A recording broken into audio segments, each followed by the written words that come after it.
Hola, el programa que estás a punto de escuchar se grabó unas 48 horas antes de que el Tribunal Supremo de Estados Unidos derogase la jurisprudencia que se recogió en 1973 en el caso Roe contra Wade. Sin embargo, aunque el programa versa sobre el aborto y especialmente sobre esta sentencia, el equipo de Culturas Políticas ha decidido emitir este programa porque consideramos que las conclusiones que se extraen de él son perfectamente vigentes pese a que se grabase un par de días antes de la publicación de la sentencia. Esperamos que así lo consideres tú también y que te sea útil para interpretar qué es lo que ha ocurrido con esta decisión del Tribunal Supremo de Estados Unidos.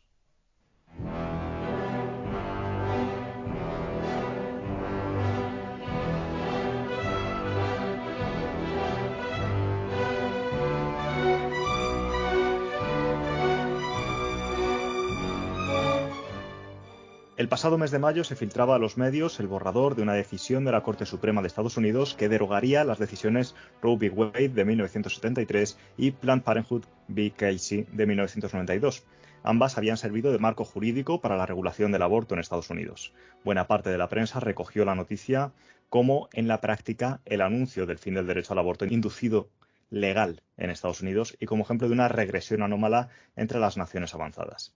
Arrancamos hoy con el primero de dos programas acerca del aborto. En este examinaremos el presente y el futuro de los debates sobre el aborto en compañía de Valeria Carbone, profesora de Estudios Americanos en la Universidad de Buenos Aires. Bienvenida, Valeria. Hola, ¿qué tal? Muchas gracias por la invitación. Gracias a ti por acompañarnos y también a la periodista brasileña Luciana Rosa, que ha cubierto estas cuestiones en diversos países. Gracias por acompañarnos y bienvenida, Luciana.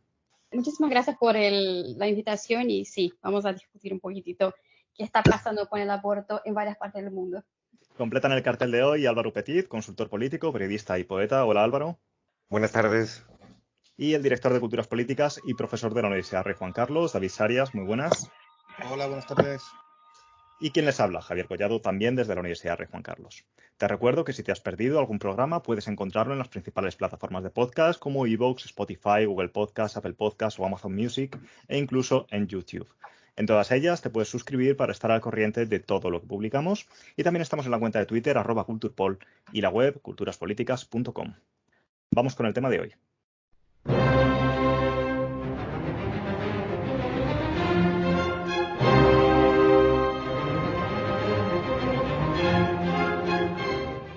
Luciana y Valeria nos ayudan a evaluar el contexto internacional que, en apariencia al menos, parece reforzar la percepción de Estados Unidos como excepción retrógrada en el mundo occidental.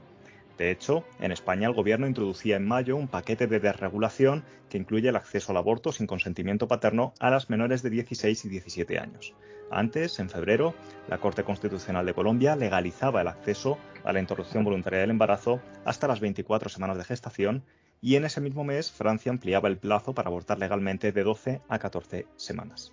Ya en septiembre de 2021, en México, la Suprema Corte de Justicia hacía lo propio durante al menos el primer trimestre de gestación. Pero sin embargo, la realidad es más compleja que lo que trasluce en los titulares. Volviendo a Estados Unidos, la ley del estado de Mississippi, que puede terminar provocando la derogación de la jurisprudencia de Roe v. Wade tras ser denunciada por el campo a favor de la libertad de opciones, establecía el límite en las 15 semanas, más allá de lo que regulan España o Francia, mientras 4 estados permiten abortar en cualquier momento del embarazo y 16 cuentan con legislación asimilable a la española. Ninguno de estos se va a ver afectado por la decisión de la Corte Suprema. Pero por otro lado, otros 13 estados cuentan con trigger laws, leyes que se activarán automáticamente si se deroga el criterio actual. Estas leyes limitarán severamente, en algunos casos de forma absoluta, la práctica del aborto. Es el caso de Texas, que ha aprobado legislación que prohibirá interrumpir el embarazo si se detecta latido en el feto, lo que ocurre entre la 5ª y la 6ª semana. En América Latina, el actual presidente de Colombia, Iván Duque, se ha opuesto firmemente a la decisión, mientras que en México el presidente López Obrador navega entre dos aguas, en tanto que su predecesor, Felipe Calderón, se opone a la decisión y al menos 4 estados han desarrollado legislación que detalla expresamente la concepción como el punto de inicio de la vida. Incluso en Europa, donde la legislación del aborto cuenta con mucho más consenso social, las disparidades son notables entre países con aborto prácticamente libre, como Reino Unido, Suecia y Holanda, o otras minorías donde continúa estando severamente limitado, como el caso de Malta y Polonia, y una mayoría con sistemas similares al español. Incluso en España, un país donde el debate es comparativamente plácido, en fechas recientes se ha presenciado un incremento de la actividad tanto en favor como en contra del aborto desde la sociedad civil, acompañadas de modificaciones y contramodificaciones de la ley, al tiempo que se fortalece en las instituciones del Estado Vox, un partido abiertamente partidario de restringir el derecho a abortar. Al mismo tiempo, desde el Gobierno de coalición, el Ministerio de Igualdad ha incluido la modesta liberalización de la legislación dentro de una campaña retórica considerablemente más agresiva. Pero empecemos por el motivo que nos trae hasta este podcast, que es el caso de Estados Unidos. Valeria, ¿qué es exactamente lo que está ocurriendo en la Corte Suprema? Bueno, lo que está ocurriendo en este momento en la Corte Suprema es que, o mejor dicho, lo que sucedió es que se filtró un borrador de lo que sería la decisión que se va a anunciar, en la cual uno de los jueces, que se llama Samuel Alito, que es el encargado de redactar la decisión de lo que se conoce como la mayoría, redactó una versión de lo que sería esta decisión, en la cual lo que estaría por suceder es que la Corte Suprema va a decir que el caso, que es Roe versus Wade, que en la década del 70 abrió la puerta para legalizar el aborto en los Estados Unidos, sería declarado inconstitucional. O sea, no derogado, porque a nivel federal no existe en los Estados Unidos una ley que legalice el aborto, sino que lo que sucede en Estados Unidos, esto por ahí más a nivel técnico, es que los casos judiciales, o en este caso los casos que llegan a la Corte Suprema, tienen la capacidad de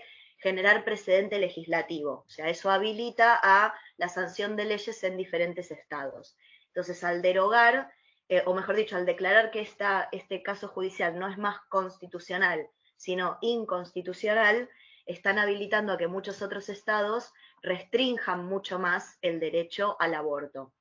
Este juez Alito no lo pone en términos de la cuestión del aborto sí o del aborto no, sino que lo que dice es que esto no es una prerrogativa del gobierno federal, que es una decisión que debe recaer en los estados. Entonces, lo que se está tratando de hacer es restringir un derecho mientras al mismo tiempo se cambian los términos del debate, porque se dice que esto no tiene que ver con el aborto, sino el tema de centralización del poder, gobierno federal versus autonomía de los estados y dónde recae el derecho a tomar esta decisión, pero la realidad es que se trata de una restricción de un derecho a un acceso que existió durante los últimos 50 años, ¿no?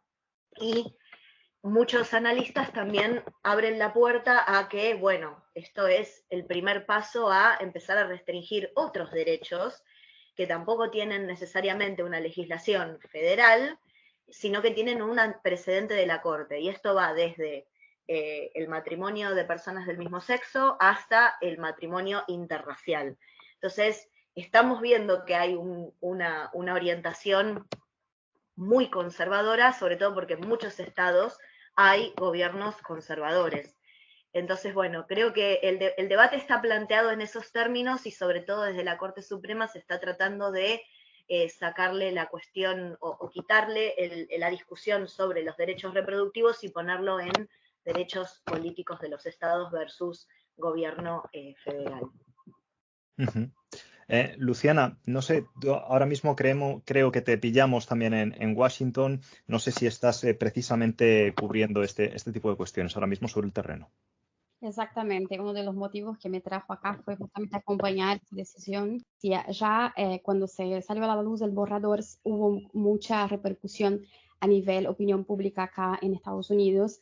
Hay mucha gente que baraja la posibilidad de que el vazamiento fue la primera vez en muchos años, o sea, en décadas, que un borrador de una decisión de la Corte Suprema sale a la luz.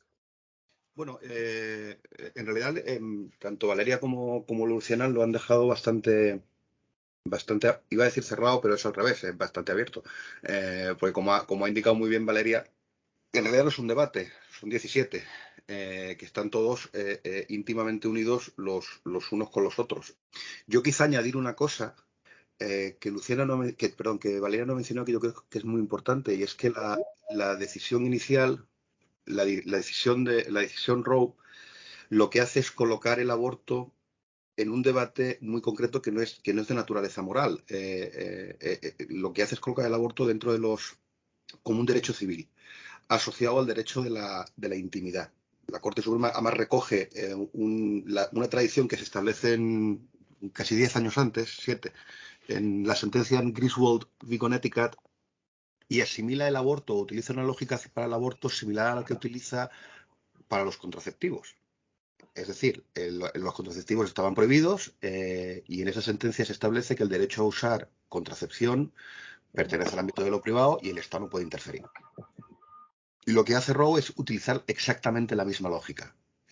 Pues bueno, una mujer está embarazada y la mujer tiene derecho a decidir sobre su propio cuerpo.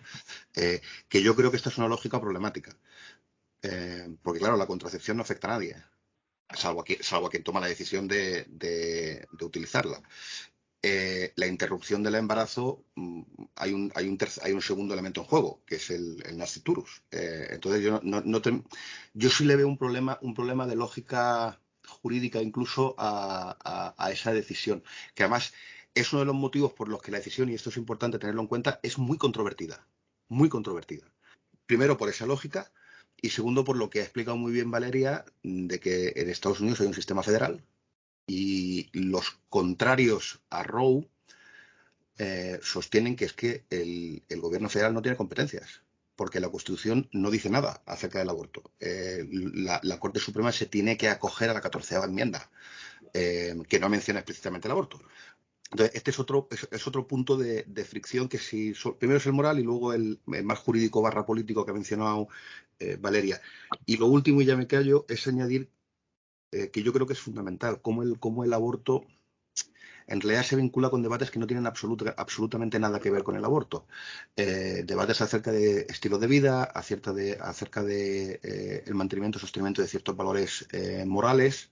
Y además, cómo se toma la decisión en Estados Unidos, esto lo podremos ver luego, lo que ha hecho es exacerbar esos debates y intoxicar el debate acerca del aborto. Simplemente poner un ejemplo. Los campeones del campo antiabortista, por llamarlo de alguna forma, en Estados Unidos fundamentalmente son los evangélicos protestantes que hasta el día de antes de la decisión de Roe v. Wade son indiferentes al aborto. El aborto es un asunto católico, no de los evangélicos protestantes. Y cogen la bandera antiabortista como ariete político. Y lo mismo ocurre en el otro campo.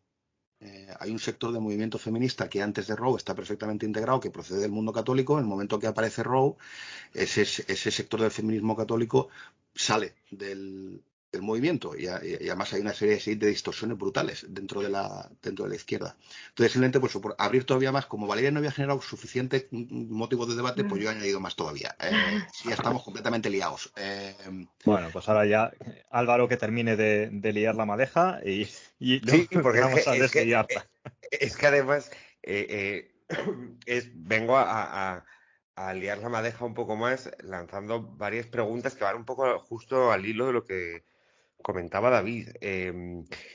Valeria, tú has comentado, bueno, no solo el proceso jurídico del tema, sino además esa dimensión pública de percepciones, bueno, pues cada grupo, si lo podemos llamar así, percibe la decisión o la filtración de ese documento del juez Alito de una forma o de otra.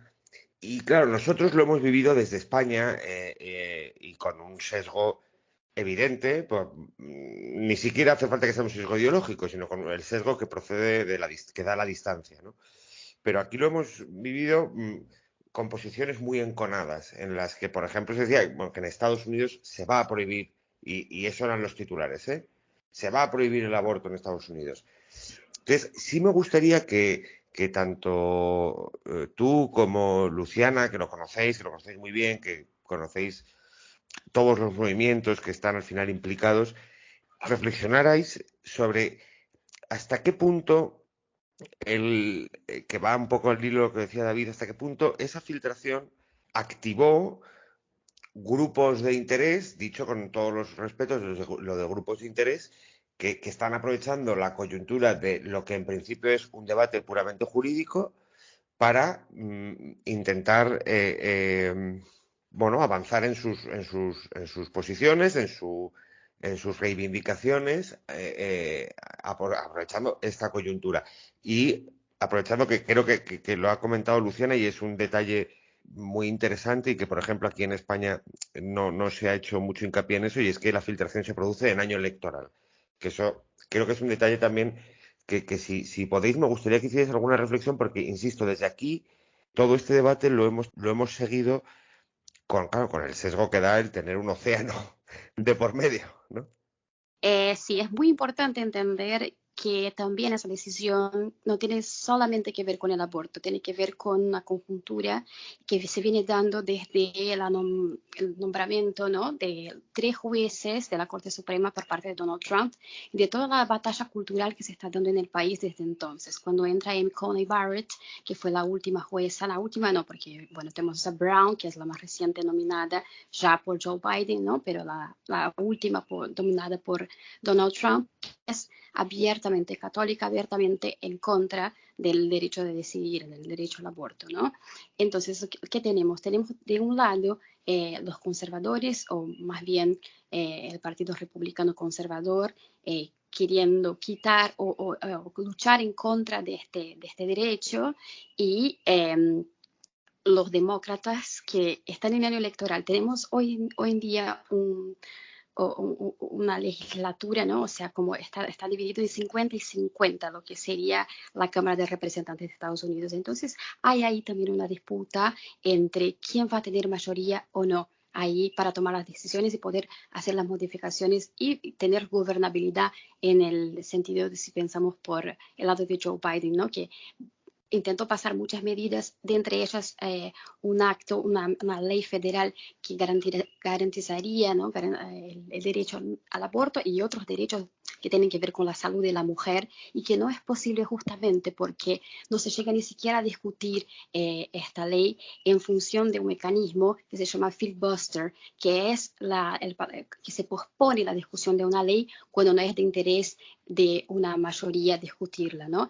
Entonces, tenemos un ajedrez político y de poderes muy importante en el año de 2022. Entonces, esa decisión o esa filtración también podría dar cuenta de adelantar una discusión a nivel popular, porque si uno va a las encuestas, ¿no?, de la opinión pública acá en Estados Unidos, aún en los estados más conservadores como Texas, por ejemplo, tenemos una gran mayoría de la opinión pública que está en favor del derecho al aborto, ¿no? No es que está en favor de que se practique el aborto, pero que no sea algo criminalizado, digamos, ¿no? Que se tenga la posibilidad de hacerlo sin que sea algo, que sea un crimen.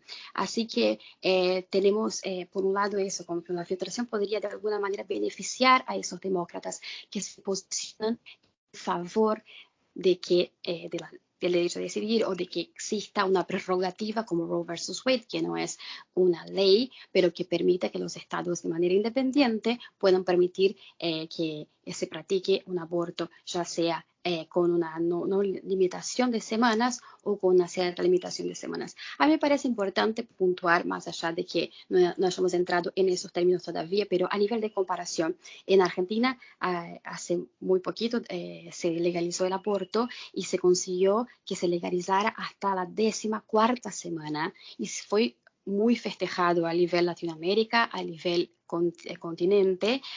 Pero acá en Estados Unidos, por ejemplo, hasta la 15ª semana se considera un plazo corto.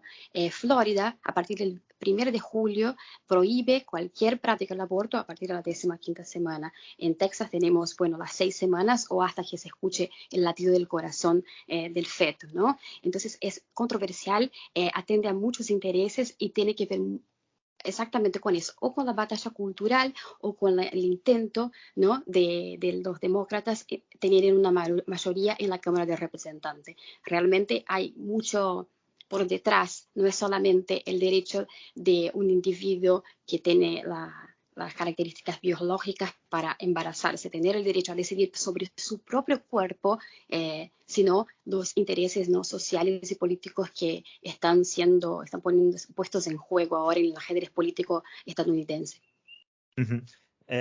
Antes de darle paso a Valeria simplemente por añadir un dato, ¿no?, a lo que comentaba Luciana a nivel de encuestas, ¿no? A nivel de encuestas, las últimas que tenemos de Gallup dan un 35% de la población estadounidense que está a favor del aborto en cualquier circunstancia, un 13% que está en contra del aborto en cualquier circunstancia y la inmensa mayoría, un 50%, que está a favor según qué circunstancias, ¿no? Simplemente por poner un poco al oyente cuál es el contexto de la opinión pública en Estados Unidos a este respecto.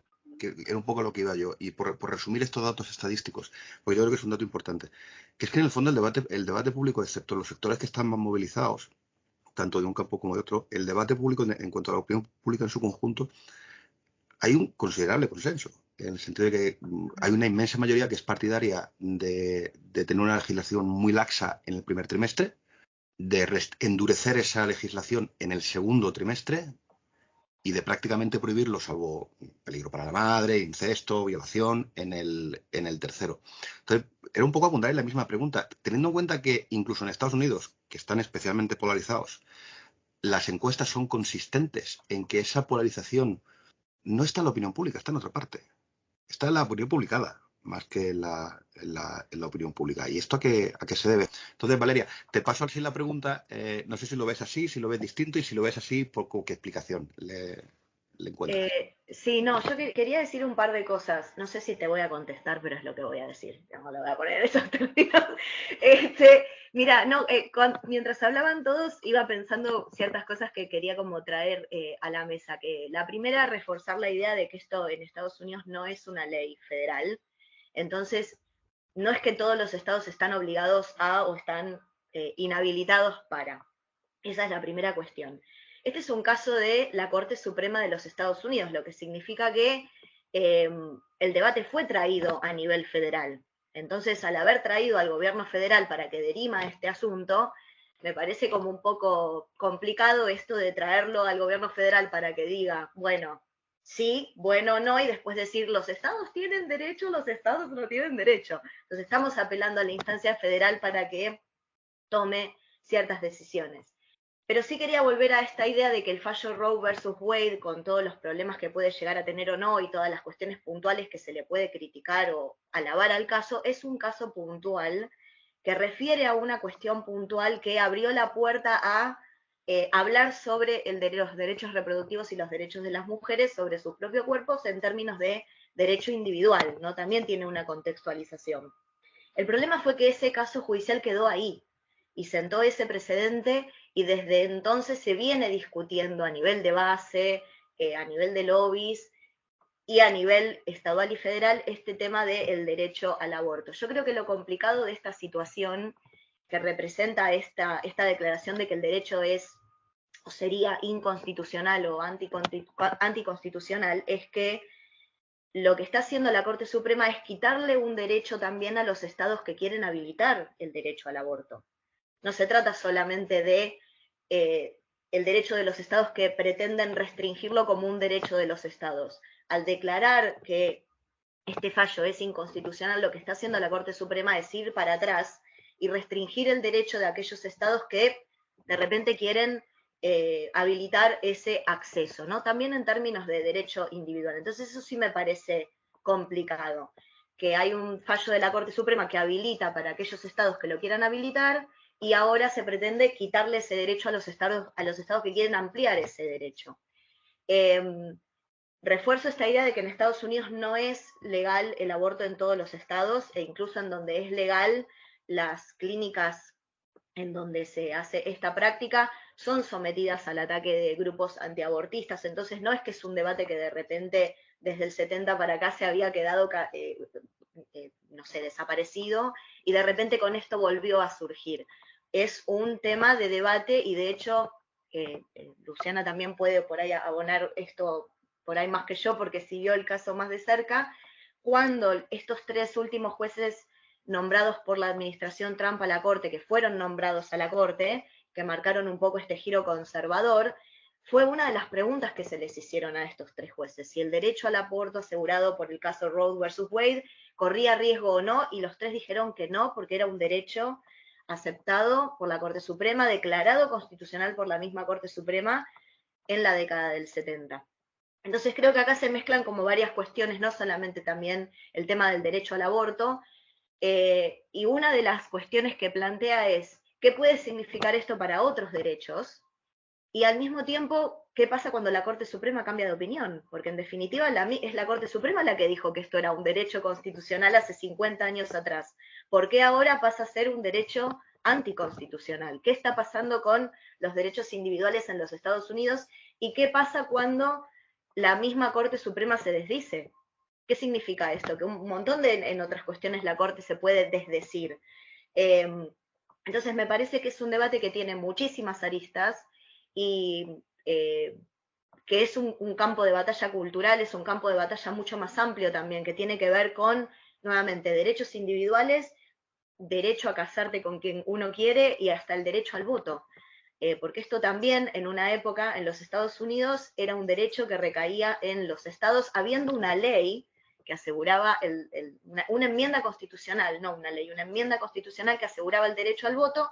Los estados tenían la prerrogativa de decidir cómo ese derecho se ejercía, y eso derivó en que un grupo poblacional muy grande no pudiese votar.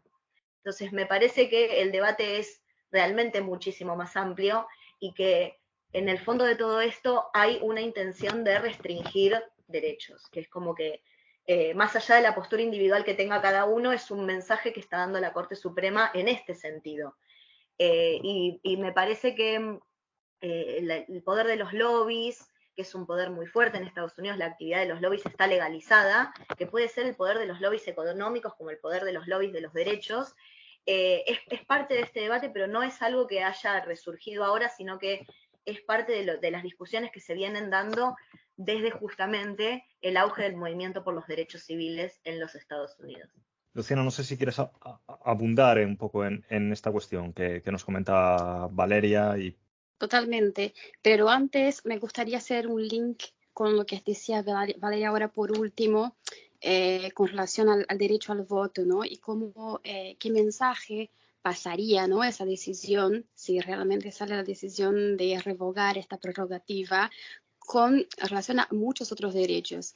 Hay una asociación pro-choice en Texas con la que charlé justo cuando se estaba empezando a discutir la posibilidad de que la Corte Suprema pusiese en discusión entonces Roe versus Wade, que estaba en Texas, y una de las estrategias que esta organización defendía, ¿no? Como para concientizar o para luchar por el derecho al aborto, sería la concientización sobre el derecho al voto antes de todo, porque volviendo también a la cuestión de la opinión pública, si en Texas tenemos que la opinión pública, la mayoría de las personas está en favor de una ley que permita la interrupción del embarazo, ¿por qué los representantes terminan por aprobar leyes que no están de acuerdo con sus electores, ¿no? Con la voluntad popular? Entonces sí, son derechos que están íntimamente involucrados, que tienen que ver también con una cuestión social, racial, porque quienes tienen menos acceso también al aborto, cuando vos restringís el tiempo de ejecución, o sea, de detección de un embarazo, porque, bueno, un periodo, el retraso de un periodo tarda 4 semanas, ¿sí? Si vos impones 6 semanas como limitación para que vos puedas interrumpir un embarazo, lo estás prohibiendo en modos prácticos, ¿no? O sea, porque hasta que vos lo detectes, hasta que encuentres una clínica en Estados Unidos que no lo hace gratis por lo general, lo tenés que pagar, tenés que tener la plata y tenés que llegar. Y muchas veces las mujeres que están en áreas rurales o que tienen menos acceso a información o a médicos, y acá el sistema de salud no es público, es muy caro, es muy complicado entonces llegar a poder tomar las acciones debidas en tiempo. Bueno, con relación a la decisión de la Corte Suprema o cómo cambió la Corte Suprema, hay que entender que un juez llega a la Corte Suprema de Estados Unidos y tiene el mandato de por vida, ¿sí? Hasta que se muera, hasta que fallezca, o si no, si renuncia a su puesto, que es lo que pasó ahora, y por eso estamos teniendo una jueza, la primera jueza afroamericana, ¿no? Es la señora Brown. Bueno, pero teníamos entonces Bader Ginsburg, que fue la primera mujer, ¿no? a ser parte de la Corte Suprema, y alguien que defendía muy de cerca, que tenía como una lucha muy intensa con relación a esa defensa de los derechos reproductivos de las mujeres. Y tuvimos entonces una tendencia a que se mantuviera o se resguardara ese derecho por muchos años. En el momento que ella fallece y que ella es reemplazada por la jueza conservadora, la última jueza entonces que nombra Donald Trump, ya se hablaba de la posibilidad de que se volviera a discutir el derecho al aborto justamente por todos los cambios que había pasado, porque hoy tenemos una mayoría de jueces conservadores también en esa institución. ¿No? Son 9 jueces y de esos 6 son conservadores y apenas 3 son liberales. Entonces hay que ver que sí hay un contexto completamente diferente en un país que está muy dividido, o sea, muy cindido por aquellos que son de una extrema derecha, que tienen una opinión política bastante extrema, que están muy en contra de las instituciones y que se sienten dejados a un costado políticamente y socialmente acá en Estados Unidos, y los otros que sí, o sea, de alguna manera se movilizaron para ir a las urnas, a las últimas elecciones, votar a través del correo, como para poder garantizar que no se volviera a tener un mandato de Donald Trump. Aún así, vivimos un momento en que se está juzgando todavía qué pasó el 6 de enero en el Capitolio, con la invasión del Capitolio, cómo este expresidente de Estados Unidos intentó convertir el resultado democrático de una elección no presidencial. Entonces, cuando uno pone el enfoque en el aborto, en el derecho de decidir o en el derecho individual a la privacidad, ¿no? En el caso de esta ley, de esa prerrogativa que podría caer, hay que ver que estamos en un contexto en que esto es la punta de un iceberg de todo un terremoto político y social que está pasando en este país y que podría llegar a ser muy complicado en las próximas elecciones que tendremos dentro de 2-3 años más o menos. Así que, en resumen, básicamente es esto. David, ¿querías aportar algo? Bueno, un par de cosas, porque es que fijaos, empezando por el argumento de Valeria, en realidad si uno coge lo que es la norma jurídica, la Corte Suprema tiene, de hecho es uno de los poderes de la Corte Suprema, que es el de autocorregirse. Además, Alito, que es un tipo hábil, en el borrador que se ha filtrado, él menciona a Dred Scott. Él menciona de las decisiones más catastróficas que toma la Corte Suprema, en la que básicamente se declara que los afroamericanos no pueden ser ciudadanos, porque como tienen la piel más oscura, pues es evidente, ¿no? No pueden ser ciudadanos. Y la Corte Suprema se desdice al momento que la sociedad evoluciona y esa que es probablemente la decisión más catastrófica que jamás ha tomado la Corte Suprema. Entonces, ellos se desdicen. Y Alito coge ese precedente de la Corte eliminando sus propios precedentes para decir, oiga, es que tenemos la obligación de malas decisiones corregirlas. Y luego, Valeria también hablaba de la dinámica futura, o la posible derivada futura de eliminar esta protección constitucional. Sin embargo, si nos vamos por lo menos por lo que yo estoy leyendo, el Estado de Nueva York, por ejemplo, que es muy pro-choice, ya están legislando y se están preparando para convertirse en una especie de estado de acogida para todas aquellas mujeres que se encuentren pues, en Texas, en Georgia o en Alabama, en Estados. Entonces, jurídicamente hablando, yo creo que Valeria ha puesto una fecha de hoy, ha hecho un relato un poco catastrofista, o puede parecérselo al que está fuera de Estados Unidos. Pero yo me estaba hablando, ya cuando ha intervenido Luciana, que ha abundado en esto, yo me estaba acordando de la convención de los republicanos de Texas, que terminó ayer, antes de ayer.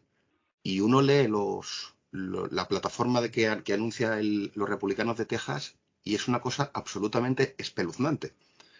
Se habla del derecho de secesión. Separatistas, sí.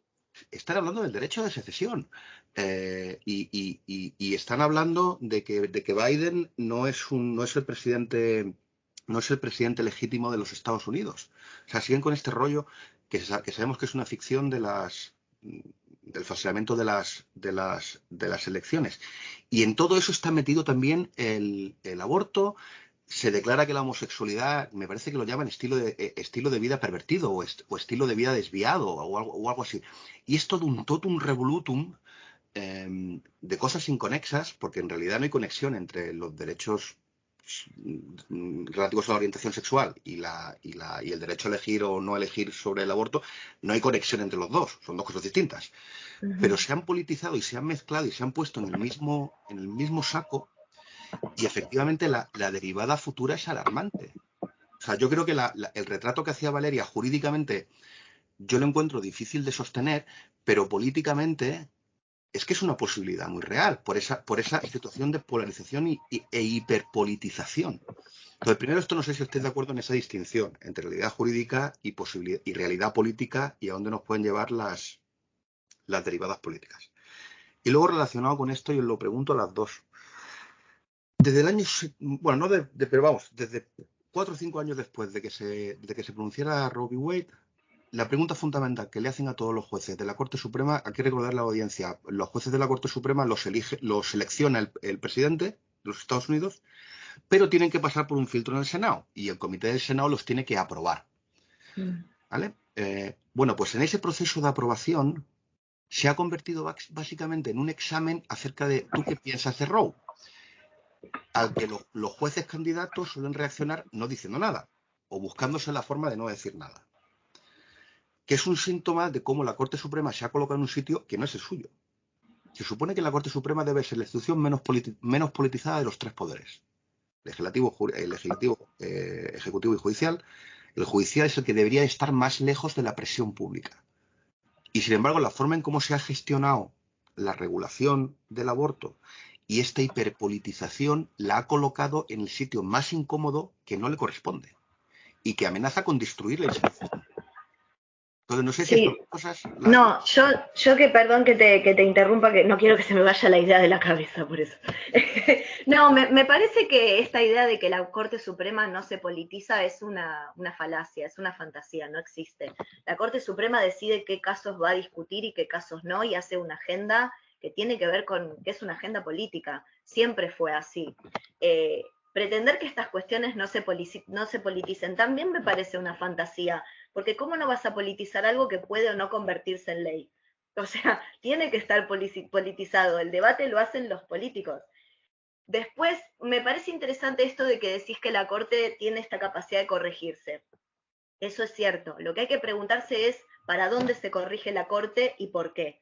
Porque una cosa es corregirse para ampliar un derecho y otra cosa es corregirse para restringir un derecho.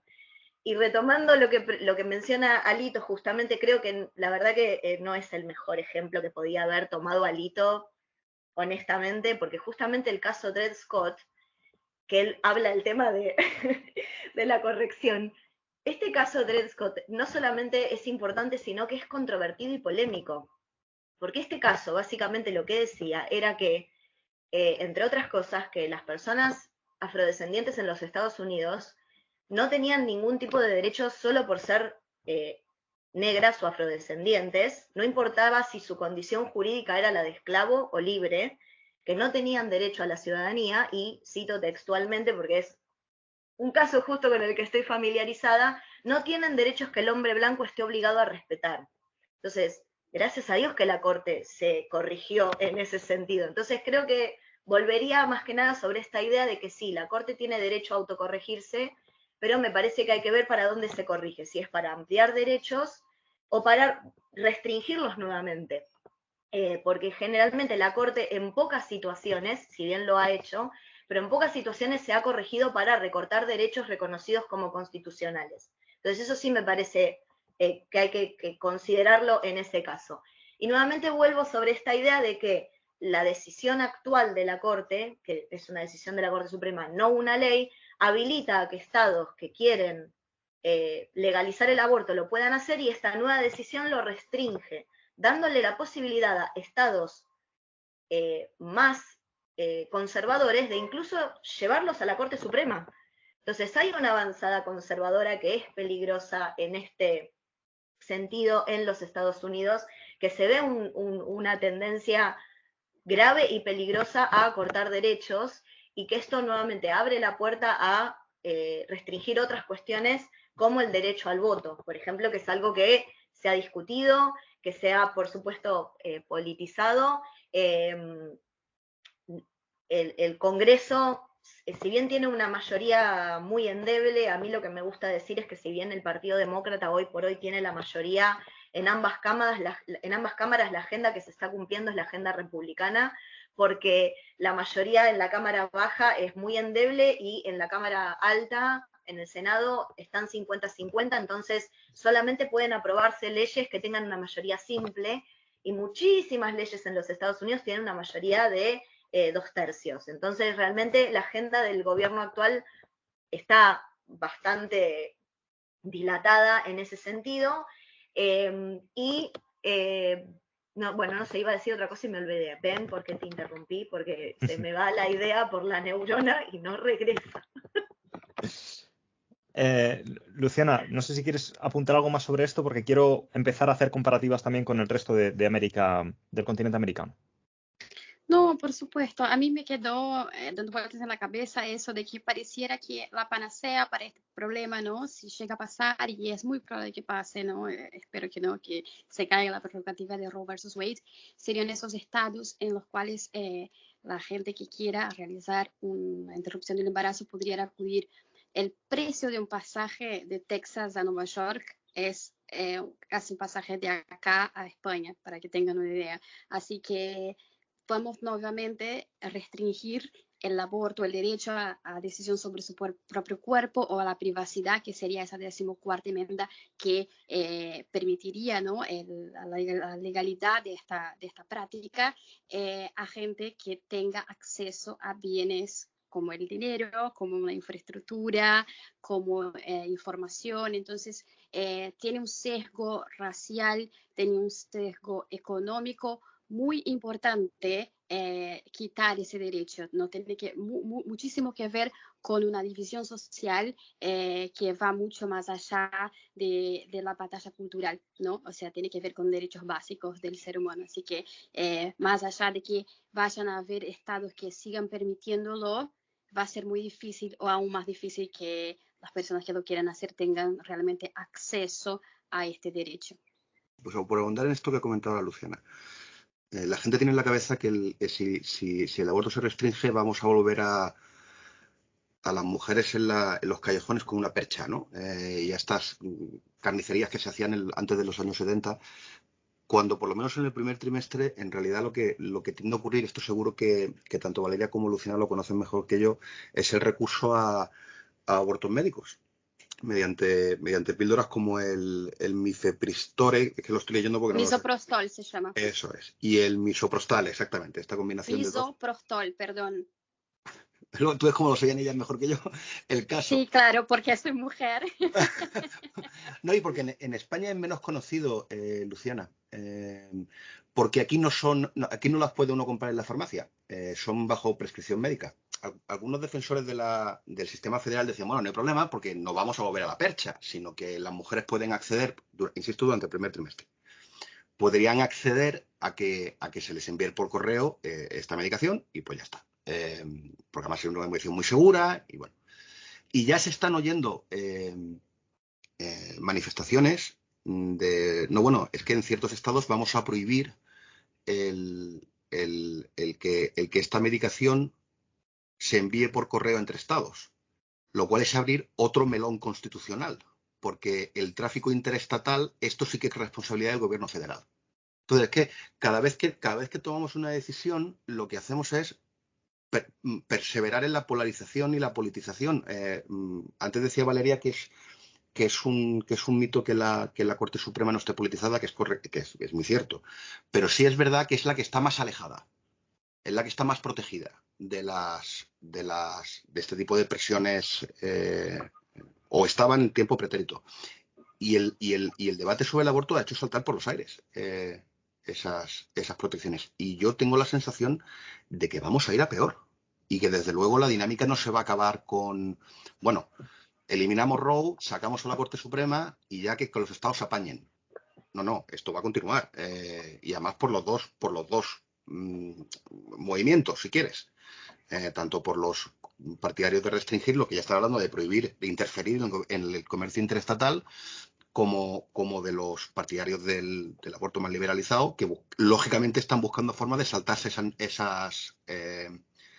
esas normas estatales. En fin, es un cierre un poco deprimente, porque evidentemente no se va a solucionar el problema con buena voluntad. En Estados Unidos estamos caminando para que sea más fácil, que puedas comprar un arma de fuego, que puedas comprar una pastilla para poder tomar una decisión sobre tu propio cuerpo. De eso se trata. La defensa de la vida tiene que ver con lógicas bastante distintas. Es solo este adendo que me gustaría hacer, Javier. Gracias. Fíjate, Luciana, ya que has hecho este adendo. Y además yo creo que es un muy buen ejemplo, porque en España ha ocurrido algo parecido, pero al revés. En España la última liberalización que se hace es para las menores. Chicas de 17 y 16 años se les permite abortar sin permiso paterno. Que independientemente de que te parezca bien o mal, es extraño porque a estas chicas no se les permite hacerse un tatuaje. Un tatu, ¿eh? Le tienes que pedir permiso a tu padre. O no se les permite conducir.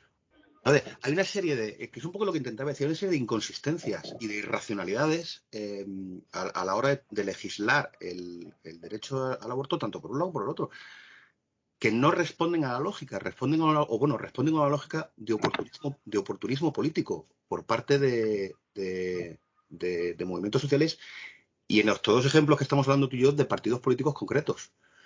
Porque en España esto se aprueba a las 2 o 3 semanas de que se filtre la decisión de Alito. Y es un acto del gobierno de aprovechar la circunstancia para apuntarse un tanto. Yo tengo la sensación de que no les preocupa lo más mínimo el bienestar de las mujeres, les preocupa su propio bienestar político. ¿Qué es lo que ocurre? Sí, perdón que te interrumpa. Igual a mí me parece que eso es... la verdad es que la filtración del borrador puede beneficiar a uno o al otro según de qué lado vos estés parado como votante, digamos. Esa es una realidad.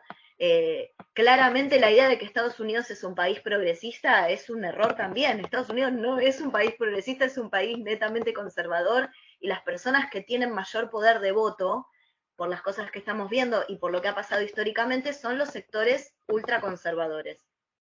El hombre blanco anglosajón protestante de mediana edad, etcétera, etcétera, etcétera. Entonces, eso es una de las cosas que quería reforzar esta idea de que es una decisión no solamente política, sino netamente clasista. Porque las personas que tienen dinero las mujeres que vienen de familias de dinero van a poder seguir accediendo al aborto, ya sea en el mismo estado donde esté prohibido a través de prácticas privadas, como ha pasado siempre, o yéndose a otro estado. Entonces, la idea también es que estas leyes terminan restringiendo a determinados sectores poblacionales. Y después volver nuevamente con este tema de la Corte. La Corte es no está alejada ni pretende estarlo tampoco. La Corte Suprema se sientan al principio de año y dicen, a ver qué temas vamos a dirimir políticamente este año, son estos. De hecho, la Corte dirime batallas políticas y culturales. Es la última instancia en la cual esto se va a discutir y tienen la última palabra, ya sea derechos individuales o votos. Recordemos que la Corte Suprema decidió qué pasaba en esa infame elección en la que George Bush, la Corte decidió para dónde iban estos votos disputados. Entonces, nuevamente, la idea de que la Corte no se para políticamente es una fantasía y es más, tienen esta prerrogativa, por eso quienes van a ir a la Corte termina siendo una discusión tan importante, porque son los que tienen la última palabra en estas discusiones y eligen qué se va a discutir y eligen qué se va a dirimir. Y me parece también muy significativo que se hayan esperado 50 años para discutir esto, de última, porque desde que el caso fue declarado constitucional que se está diciendo qué va a pasar con Roe versus Wade. Entonces, ¿por qué ahora? ¿Por qué? Porque también, si se quiere, el contexto abonaría a que, o sea, vos fíjate en qué estado estamos, en el cual ya no se habla más de una ley federal que resguarde el derecho al aborto, sino que estamos viendo de volver para atrás. O sea, en vez de continuar avanzando en derechos, un país que se planta en un lugar de la defensa de los derechos individuales, es por lo menos curioso que la discusión que se esté dando no es de una ley federal, sino de las restricciones totales. Entonces eso sí me parece que hacia dónde van las discusiones y hacia dónde se está parando el mundo, incluso la Argentina, donde el debate también se ha dado fuerte más de una vez, porque la sanción de la ley que se tuvo, ya no me acuerdo si fue este año o el año pasado, pero bueno, que se tuvo en estos 2 últimos años.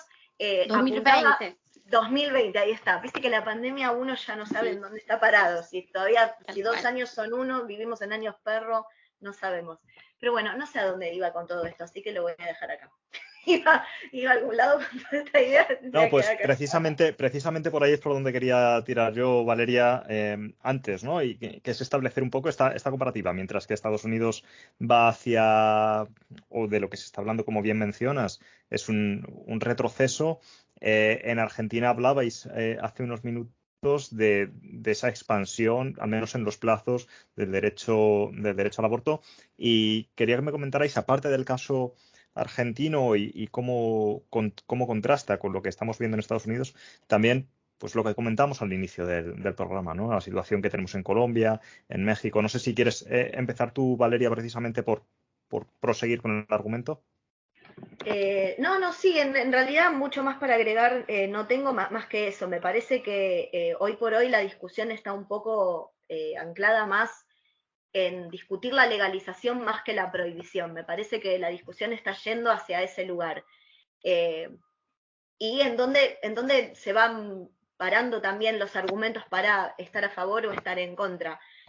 Una de las cuestiones que tuvo particularmente el debate en la Argentina es que si bien hubo muchos legisladores que lo plantaron que lo plantearon, perdón, desde una cuestión más moral, si se quiere, hubo un debate que también estuvo plantado desde el tema del acceso a la salud pública, ¿no? Y el costo que iba a tener esto para la salud pública, también como un argumento para restringirlo o habilitar ese derecho. Pero las aristas son enormes en torno a este debate, de las cuales el tema de la moralidad de la decisión es una entre tantas, y si estamos hablando de un derecho individual y quién tiene que asegurar o preservar ese derecho individual o no.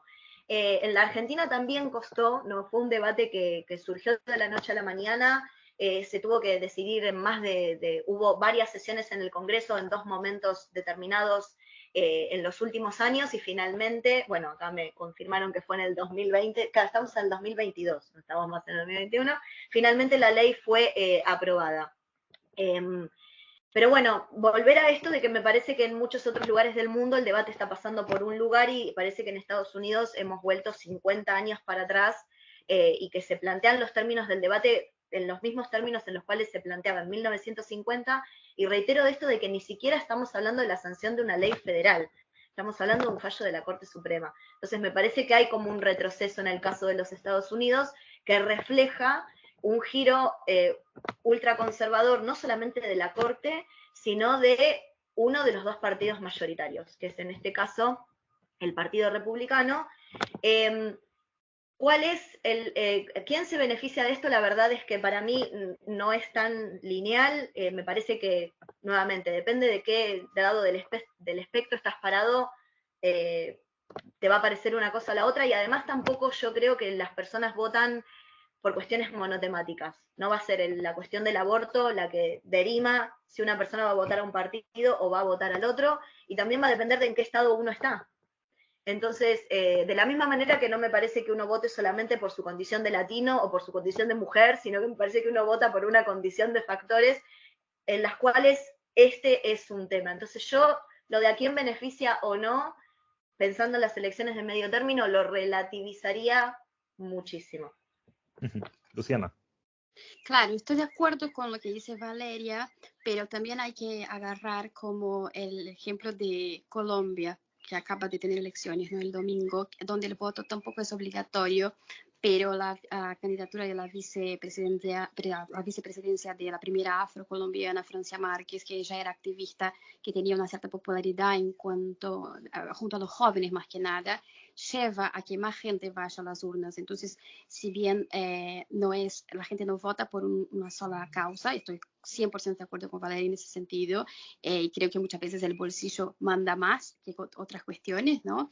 Pero en un país en donde el voto no es incentivado para nada, no es un día feriado, el día que tienes que ir a votar, no estás obligado al voto, tienes que muchas veces registrarse muchísimo antes de que ocurran las elecciones, y estamos hablando de elecciones de midterms, legislativas, o sea, no estamos hablando de las presidenciales o elecciones que tengan un gran destaque, ¿no? Entonces, quizás en ese sentido sí, el riesgo de que una Cámara de Representantes más conservadora pudiese implicar una pérdida mayor de derechos pudiese llegar a llevar más gente a comparecer a las urnas que lo contrario, ¿no? Entonces, por eso sí, el debate podría tanto favorecer a un lado cuanto otro, pero lo que pasa con la filtración es que el debate se adelanta. Me parece interesante cuando hablamos de Latinoamérica, especialmente de Argentina, de México y otros países, y Chile también, que tiene una legislación que ahora tiene un gobierno progresista, con una Cámara Ministerial bastante equitativa, como que ha avanzado bastante después del estallido social. Tenía una ley muy conservadora con relación al aborto hasta hace muy poco tiempo, y lo que cambió en este país, que es lo que cambió en México, es la cuestión de la descriminalización del aborto y no la legalización del aborto, porque parece que es lo mismo y no lo es. La legalización, que es lo que pasó en Argentina y que es lo que ocurre también en Uruguay, ya mucho antes que Argentina. Argentina no fue el primer país latinoamericano a tener la legalización del aborto, es que el Estado tiene que garantizar las condiciones para que un ser gestante pueda interrumpir el embarazo, ya sea en el sistema de salud público, ya sea en las clínicas privadas, ¿no? Pero también yo me olvidé ahora el término exacto, pero abre la posibilidad, que es una cosa que se discutió mucho en la primera versión del proyecto presentado en Argentina en 2018, el primer proyecto, digo, que pasó en la Cámara de Diputados, ¿no? Que después pasó a Senado y finalmente fue solamente aprobado con cambios en 2020, que es el derecho de la conciencia. Ahora no me acuerdo exactamente el término, sí, pero que un médico, que un profesional de salud pueda decir, bueno, por mis creencias, por mi La moral. objeción de conciencia. Objeción de conciencia, exactamente eso. Yo puedo denegar, evitar practicar el aborto, o sea, yo me abstengo de practicarlo, pero ahí hay una obligación por la legalización de tal hecho, de que otro profesional tome la delantera en esos términos, ¿no? Entonces sí hay una diferencia grande entre descriminalizar, despenalizar y legalizar el aborto. Obviamente hubo avances en Latinoamérica, la discusión ha avanzado bastante, pero también, volviendo a lo que ya había dicho al principio, en Argentina se aprueba la interrupción del embarazo hasta la 14ª semana. Acá en Estados Unidos hay estados que son ilimitados, o sea, que es hasta, que se lleve a cabo el fin de un embarazo por causas naturales o algunas semanas. Y esa restricción de semanas fue el primer paso a empezar a discutir la posibilidad de realmente quitar ese derecho en algunos de los estados conservadores. Otra cosa que me parece interesante sobre la palabra conservador, digo porque vengo de Brasil y estoy hablando muy poco de mi país, y me parece interesante justamente en una semana muy importante en Brasil, que una niña de 11 años que fue violada está siendo impedida de llevar a cabo una interrupción de embarazo, que es algo legal en caso de violación en Brasil, justamente por una decisión judicial, ¿no? De un estado particular en Brasil que también se maneja de forma bastante independiente, ¿no? O sea, la justicia es bastante más descentralizada que en Argentina. Se habla mucho en Brasil, que tiene un gobierno de extrema derecha hoy en día, ¿no? En la figura de Bolsonaro, de lo que es un gobierno o una tendencia política conservadora, y lo que es la diferencia del conservadurismo y de la extrema derecha, que es algo que creo que esté pasando acá. Capaz es mi lectura, ¿no? Yo no soy analista política, pero acá en Estados Unidos y en Brasil pasa que no sé si el conservadurismo prevé conservar las instituciones, y lo que está pasando acá con el cuestionamiento del resultado de elecciones democráticas, siendo que la democracia es una institución también, ¿no? Que ya no estamos más hablando necesariamente de conservadurismo, sino de otro brazo, otra lectura política e ideológica que intenta ir en contra de la conservación justamente de esas instituciones tan caras para sistemas republicanos y democráticos, ¿no? Álvaro, ¿me querías apuntar algo? Sí, bueno, esta última distinción que ha hecho Luciana me ha gustado mucho, porque además la iba a hacer yo ahora, porque hemos usado mucho el término conservador, perdón, y esa distinción yo la quería hacer, pero Luciana lo ha hecho mucho mejor. Yo yo voy viendo la hora y vamos agotando los minutos, sí quería plantearos una cuestión muy general al hilo en general, de todas vuestras intervenciones. Y yo quiero plantearos una pregunta que a lo mejor es un poco polémica, pero en lo que no es jurídico, los grupos de interés, todos los grupos de interés actúan en la opinión pública, tanto los pro-choice como los pro-life. Que esa idea o ese tono que a lo mejor yo he captado mal de retroceso, de una especie como de vuelta atrás, bueno, vuelta atrás o que hay unos grupos de interés que se están movilizando, que están intentando influir, igual que lo han hecho otros. ¿Eh? No sé si es que me estoy explicando fatal, pero Ujú. quiero decir que hay un campo abierto donde todo el mundo está operando y todo el mundo está defendiendo sus ideas. Si unos avanzan, ¿por qué eso tiene que tener las connotaciones negativas que no tendrían si avanzan otros? Me parece válida la pregunta, es una pregunta que surge siempre y mi respuesta suele ser siempre la misma, porque las intenciones de un grupo apuntan a restringir los derechos del otro, mientras que el otro habilita derechos que vos los podés ejercer o no. Entonces me parece que pasa por ahí, o por lo menos es la postura que yo tengo.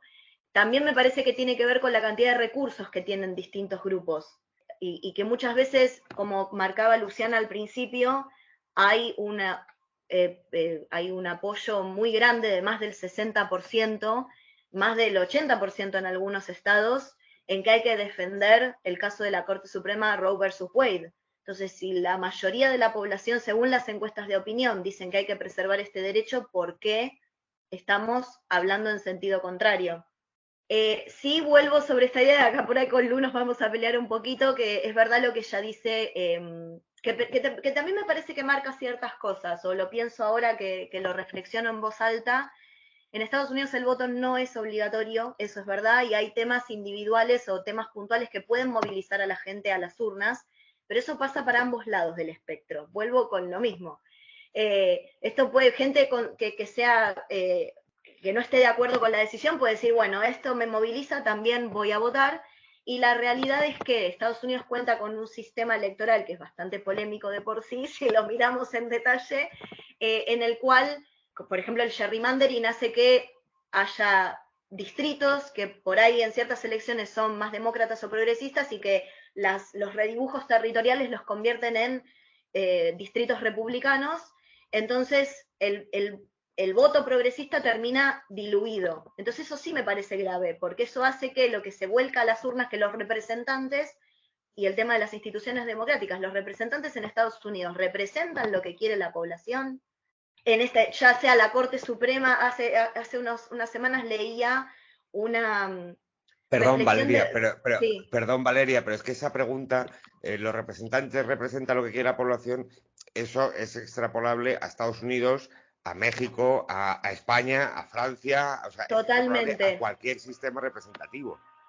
No, eso totalmente, pero me parece que hay temas puntuales en los cuales se ve muchísimo más. Hay una historiadora, que era lo que iba a mencionar ahora, que decía hace poco, estamos ante una situación en la cual un presidente que no ganó el voto popular, como fue Donald Trump, que fue designado por sus votos en el colegio electoral, porque perdió el voto popular, tuvo la capacidad de designar 3 jueces conservadores que fueron confirmados por un Congreso de mayoría republicana, definido por el gerrymandering y que tiene la capacidad de definir lo que va a pasar en una generación de decisiones de la Corte.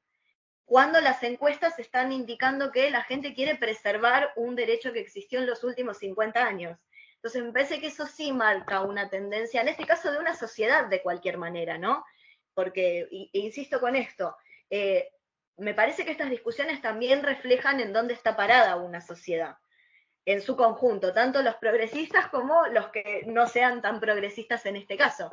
Entonces, en ese sentido, me parece que vuelvo a esto, Estados Unidos es naturalmente una sociedad conservadora, a pesar de que popularmente se cree que no, que es uno de los países más democráticos, más progresistas y un montón de otras cosas más, pero que en realidad no es así y que hay que mirar con un ojo un poquito más fino de dónde nos paramos, no solamente en la discusión, sino por dónde pasa la discusión.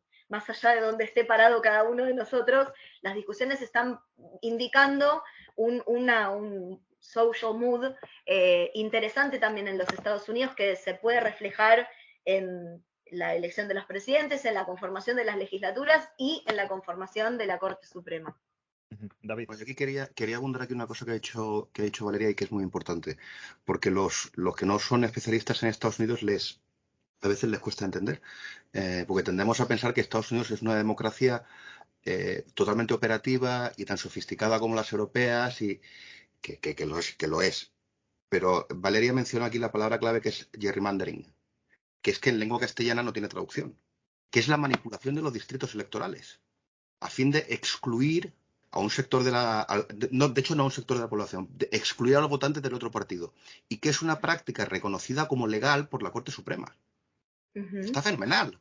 La Corte Suprema te impide que tú le quites el voto o dificultes la capacidad de representación de una persona por cuestión de raza, sexo, etcétera, pero no por filiación partidista. Cerramos con esta pregunta porque lo ha apuntado antes Luciana y lo ha recogido también Valeria, y sobre todo para los oyentes de este lado del charco de España. Yo creo que está muy bien. Es una pregunta interesante la que quiero hacer y estáis en una posición privilegiada para contestarla. Luciana ha mencionado el caso de Brasil, de esta chica, y del gobierno de extrema derecha. Y yo soy politólogo, bueno, analista político, Luciana, y tienes toda la razón en esa distinción que has hecho entre conservador y extrema derecha o derecha radical. Pero a raíz de eso yo pensaba en México y en Colombia. En México y en Colombia se ha seguido la senda americana. El aborto se ha legalizado por la vía judicial.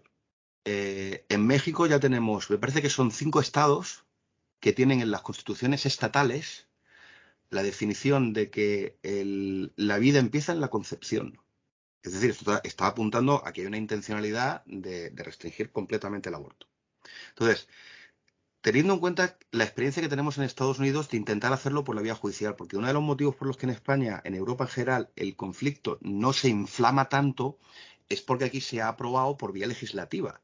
Te gustará más o te gustará menos, pero es el Parlamento, es el órgano soberano el que legaliza el aborto. En Estados Unidos es un tribunal que no ha elegido a nadie. En México y en Colombia igual. Entonces, lo que yo os pregunto, ¿prevéis que puede ocurrir en torno al aborto en América Latina un proceso parecido al que hemos visto en Estados Unidos, que cada vez se politiza más, no se politiza, se radicaliza más las posiciones en torno al aborto y se convierte en un ariete político en una medida que no lo es en casi ningún país europeo o en ninguno? Recuerdo, ¿no?, que México no es legal, sino no es crimen. Fue despenalizado, descriminalizado, que es la diferencia que apuntaba antes, ¿no? Por eso también hay algunos estados en los cuales se permite que se entienda que la vida empieza en la concepción. Sí, no, yo no tengo mucho para decir al respecto, más que me parece que tiene que ver con la fortaleza de las instituciones en cada país. La vía judicial es una vía institucional de cualquier manera.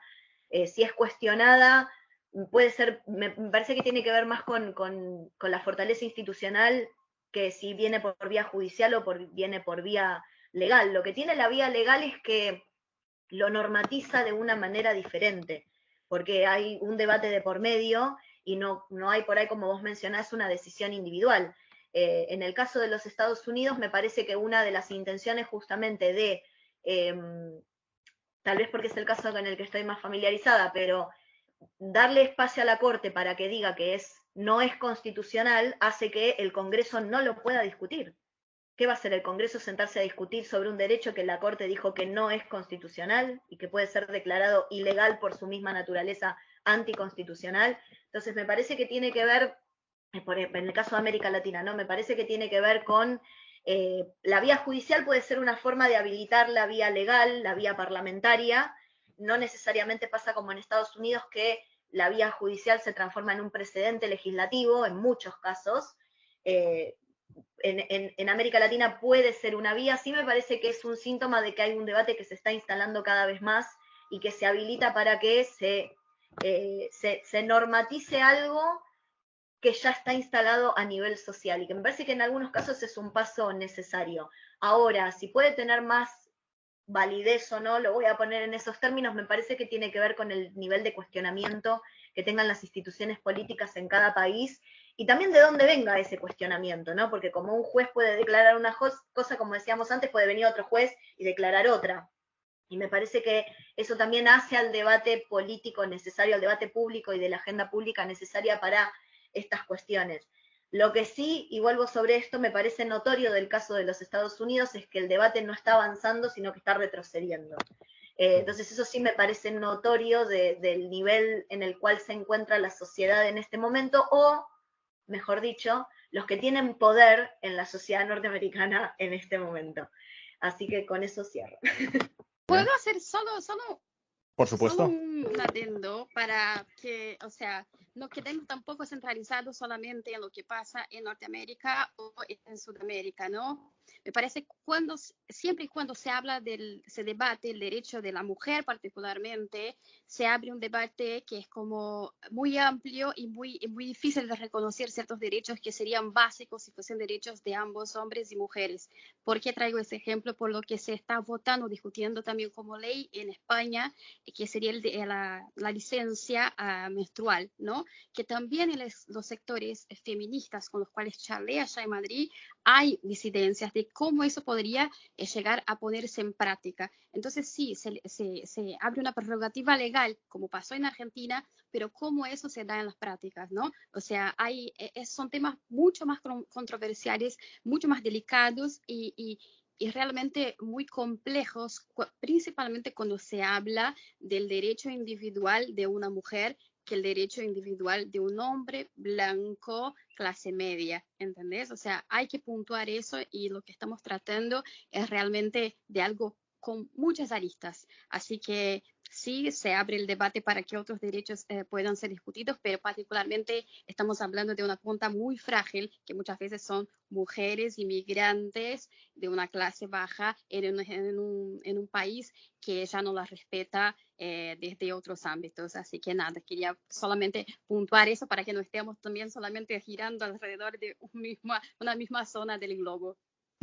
Fenomenal. Pues muchísimas gracias, Luciana, por esta última matización. Esperamos que tanto tú como Valeria pues hayáis disfrutado de un buen rato de debate, lo hayáis pasado bien. Agradezco mucho la invitación y sí, pues, está muy bueno que se discuta, me parece que es muy importante que se discuta y gracias por escuchar mi opinión con la tonadita brasileña desde acá de Estados Unidos. Nada, estamos encantados porque creo que es la primera vez además que grabamos el programa en 3 zonas horarias distintas, así que bueno, pues muy internacional nos ha quedado. Muchas gracias también a Valeria, que se nos ha cortado la imagen, no sé si la hemos perdido en estos últimos momentos. Álvaro y David, nos vemos en el próximo programa para terminar también de hablar de esta cuestión. Fenomenal.